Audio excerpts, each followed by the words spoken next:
tomorrow morning with how the Queen is being remembered and honored all around the world. But back here at home, we've been waiting a long time for this, haven't we? What?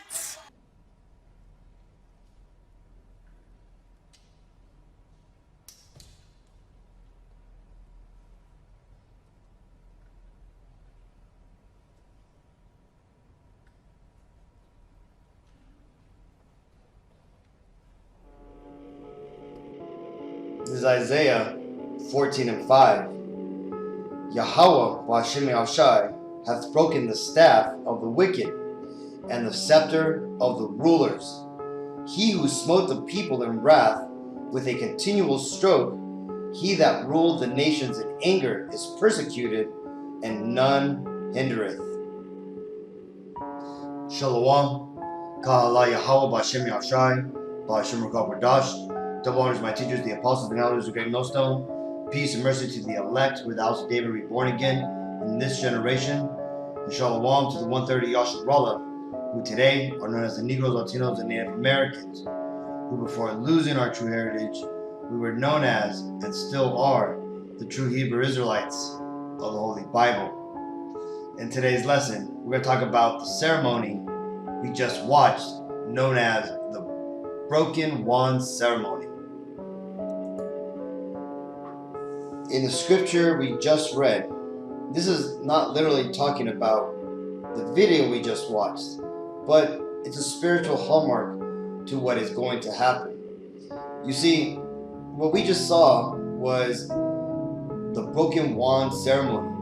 Now, the brother Yasha Wamba from Texas actually shared this on a post yesterday, and it basically got me interested, so I started to look into it, and sure enough, this is literally a broken wand ceremony. This is what pagans or magicians do at the death of a magician. Let's go and read this. This is the first time this ceremony was seen in public. The final act of pagantry, right, basically paganism, before the Queen's casket was placed into the royal vault, was the breaking of the wand which was placed on the Queen's casket.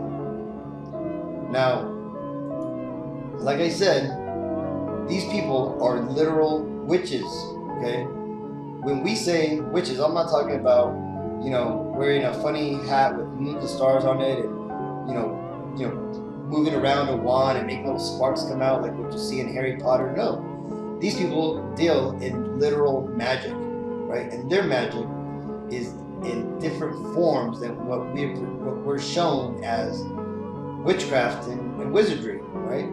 Their magic has more to do with elevated speech, bureaucracy, their craft of paperwork, things of that nature, okay? Things that you only understand when, for example, let's say you step into a conversation that tends to be higher in nature than your understanding, right?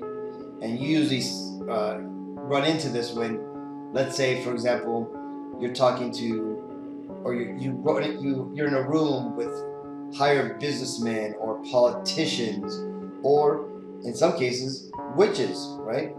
You may hear what they're saying, and it sounds like English, but the terms just don't match up, right? You're basically at a loss, right? And we've, for the most part, the majority of us have experienced some form of this in another. Basically, it's just speech that you're unfamiliar with.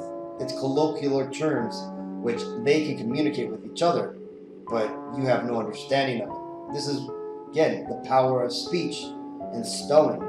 Again, this is just the form of magic that these devils work with. And when I say these devils, I'm talking about the nation of Edom, right? And the nation of Edom would be known today in modern society as the so-called Caucasian race.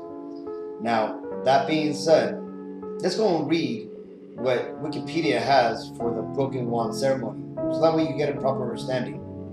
It says, a Broken Wand Ceremony is a ritual performed at or shortly before the funeral of a magician, in which a wand, either the wand of which the magician used in performances or a ceremonial one, is broken, indicating with the magician's death, the wand has lost its magic. The first broken wand ceremony was held in 1926 after the death of Harry Houdini.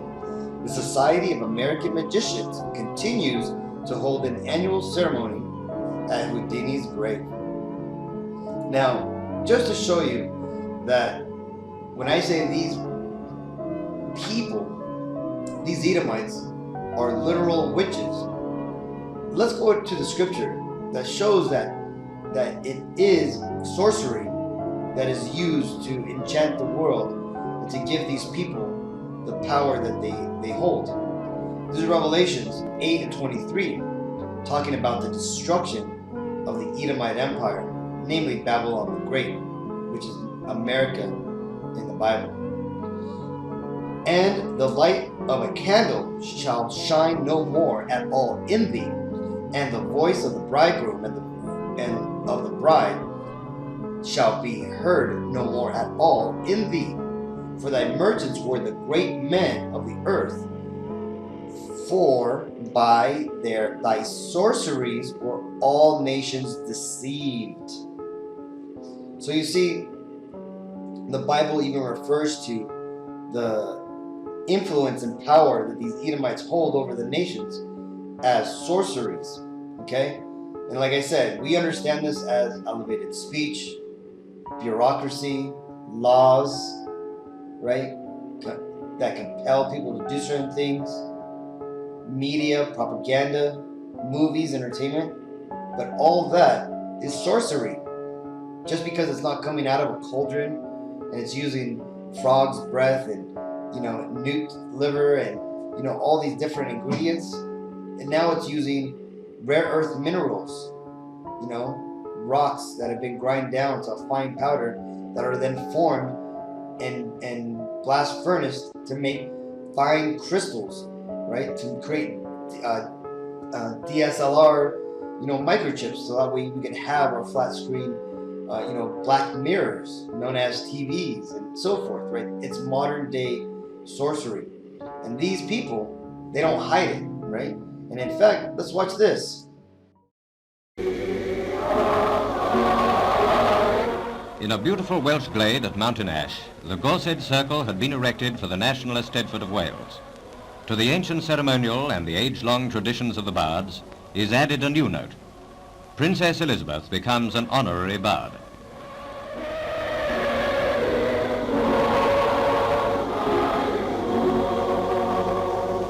In the same valley, a few hundred yards away, are the pits and colliery villages of Wales, but here for a little while, the past and the present meet.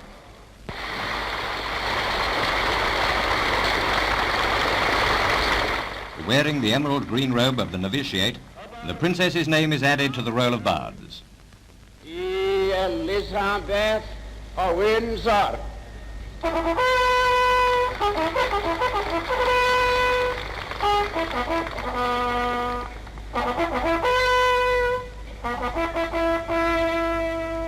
An archdruid salutes a princess, and Wales remembers yet another Eisteddfod. So you see there, so the Queen of England here is inducted into the Society of the Druids. And again, to understand who the Druids were, they basically were the pagans, right? And when you get down to paganism, it ultimately is Satanism, okay? It's worshiping of yourself, of nature, basically worshiping the creature more than the creator. And that is what these people have always been, man. They've always been, idolaters. They've always been, witches.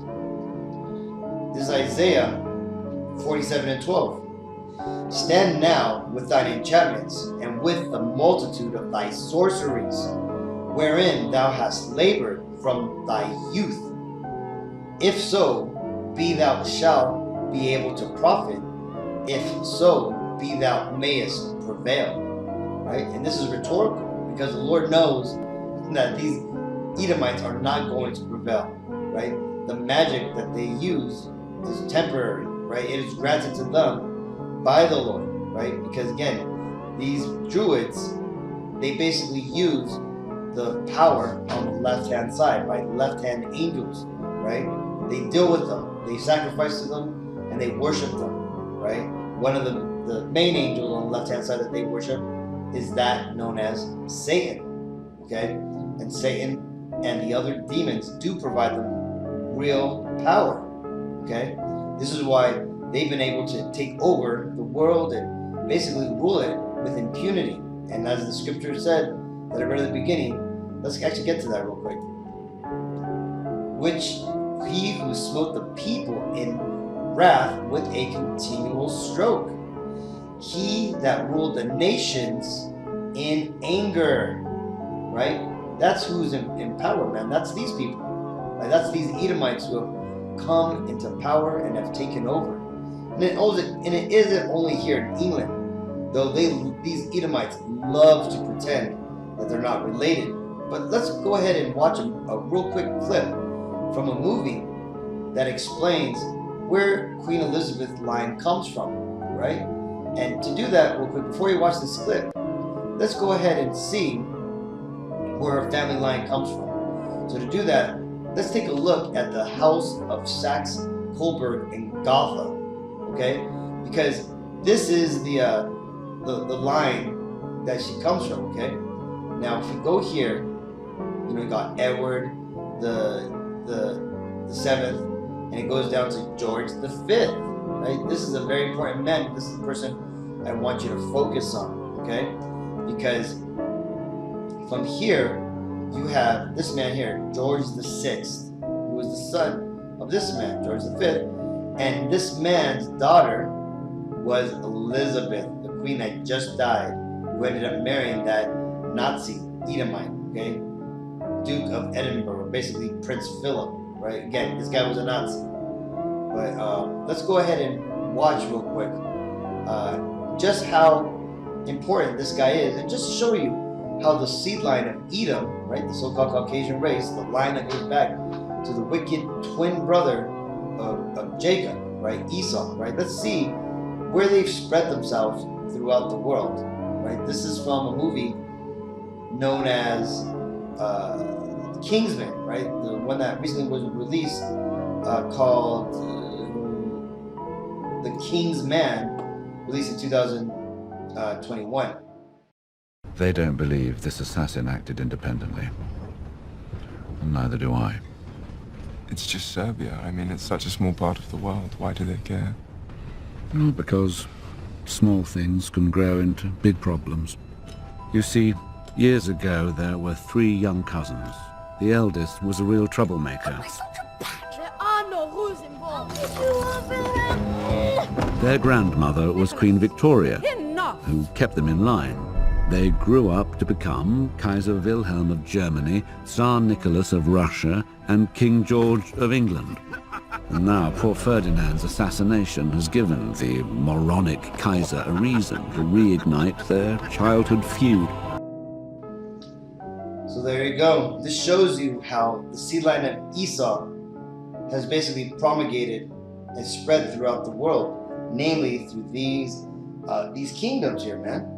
So again, even though the Russians like to pretend they're separated from the Britons or Germany and stuff like that, they're all from the same family, the rulership that is, right?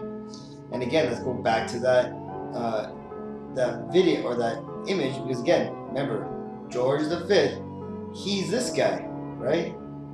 That's this guy right here, George the Fifth. So again, this guy here came from this man, okay? And his brothers out here basically made the heirs that eventually would rule over Russia and Germany, right? And these are the lines of the Edomites, man. And why did this happen? Well, because prophetic events had to take place. Namely this. This is Job 9:24. The earth is given into the hand of the wicked. He covereth the faces of the judges thereof. If not where, and who? If not where, and who is he? Right? And this is ultimately talking about these people, man, these people pretending to be the rulers of the world, right? The rulers of Europe, but they're not. See, these people are imposters. They're usurpers to the throne. The true rulers of the throne should be your so-called Negroes, right? Because again, the people that used to rule Europe were the so-called Negroes, right? And the Dark Ages is basically the ages that the so-called Negroes ruled over Europe, right? King James, which the Bible was authorized to be, created under and distributed in English, was a so-called black man, okay? And it wasn't until, let's go to the Bible timeline, it wasn't until,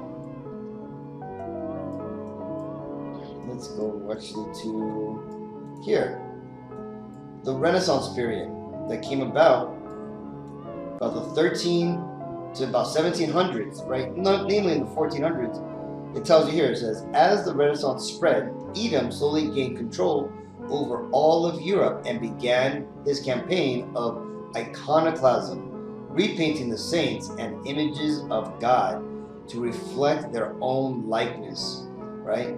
And how did Esau do this? Well, after spending 1,000 years in the Caucasus, because let's actually go there real quick. Let's see. Here you go. Which happened basically around circa 400 900 AD, when the pagan Romans started to migrate up to the Caucasus Mountains, which is modern day Georgia, right? European Georgia, that is, not Georgia in America, right? Basically, the Edomites, or the Idumeans, right? That came up from Rome, stayed there for 1,000 years. In those 1,000 years, they basically remade themselves, right? They basically went there as a weak, damaged people, because when you get into what happened to them when they were in Rome, you had people like this. You had Septimius Severus, right? Who was a so-called black man who became the emperor of Rome, and then down the road you had the famous Constantine the Great, another black man, right? That ruled Rome, right?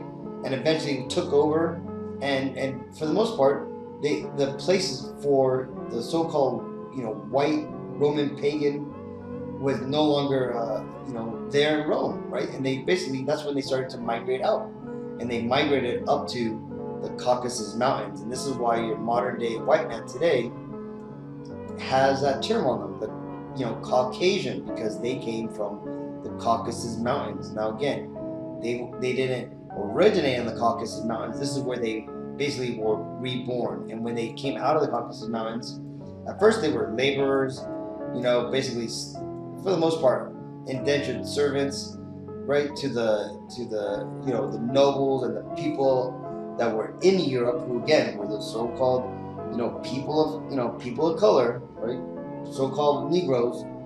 But eventually, little by little, these Edomites started to gain more power, just like Jake did in the Roman Empire, right? The Israelites got brought into the Roman Empire as slaves, and after just a few generations, they had gained power through military service, through basically just through favor that was given onto them, right? And they eventually ended up taking over. Well, that's ultimately what happened to these Edomites. And one great thing that allowed these Edomites to take over was when the plague hit the Europe, right, and decimated the 1/3 of the population there in Europe, which basically left a lot of room for expansion. Let's read this.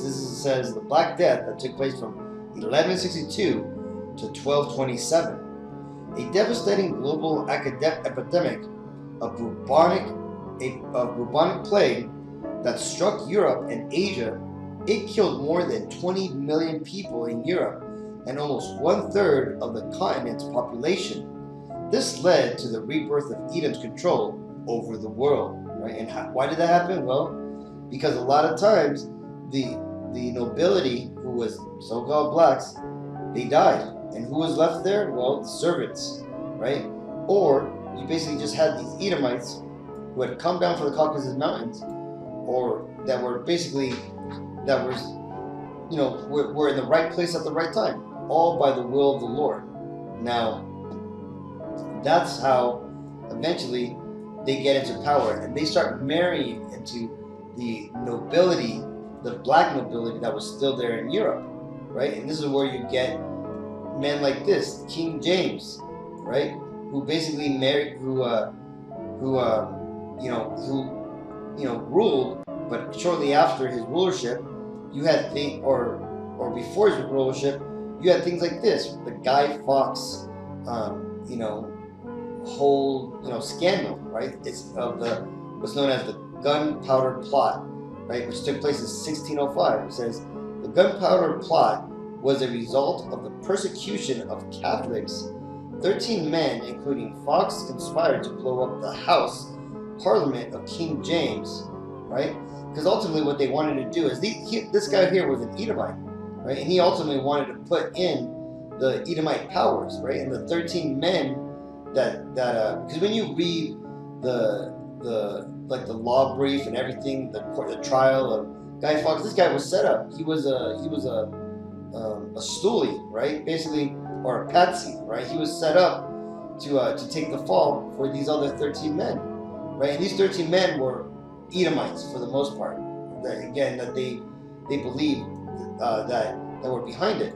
And again, those people eventually they took over and they started to rule Europe, right? And what you have in this family are the results of this, okay? This is where you get that red flower that these guys always wear. Well, that represents their house, and the white flower represents the older, house of the, King James and stuff, right? And that lineage, right? The rightful lineage. But again, that's just what happens, man. And why is that? Well, let's read this. This is Daniel 8 and actually, let's read this. This is Ecclesiasticus 10 and 8. Because of unrighteous dealings, injuries, and riches got by deceit, the kingdom is translated from one people to another. And those people are these, right? These are the Edomites who have taken over, right? Basically, the owners of the house have died off, and the servants have now claimed that they're the owners, and they now, are the rulers. And that's pretty much what these people have done. And it's happened for so long that the whole world has been deceived because of one, these people say who they are, and because, second, they have ruled the world through their enchantments, through their media, through their deceptions, and ultimately, it's coming to an end. This is Daniel's 8 and 25. And through his policy, also he shall cause craft to prosper in his hand, and he shall magnify himself in his heart, and by peace shall destroy many. He shall also stand up against the prince of princes, but he shall be broken without hand. And that's ultimately what's coming to these Edomites, man. Right? They have lied to themselves, right? They've allowed their own wickedness to deceive them. They believe that they have grown so strong and powerful. What does that devil Noah Harari say? That it doesn't matter if they make God mad anymore. They don't need him. They can make their own water. You see, these devils have deceived themselves in how strong they are. Right? They think that they can actually fight and win a war against God and his people, right? Us Israelites. But again, as the scriptures say, man, as the wicked is about to fill his belly, then shall the Lord strike him through, right? And that's what we're seeing right now, man. You're going to start seeing that, though in this video you've seen the literal breaking of a staff, of a wand, you're going to start seeing the spiritual breaking of the staff of rulership from these devils, right? King Charles, he has all these high hopes, man, because really when you get into the World Economic Forum's, policy changes and the big reset, or the reset, right?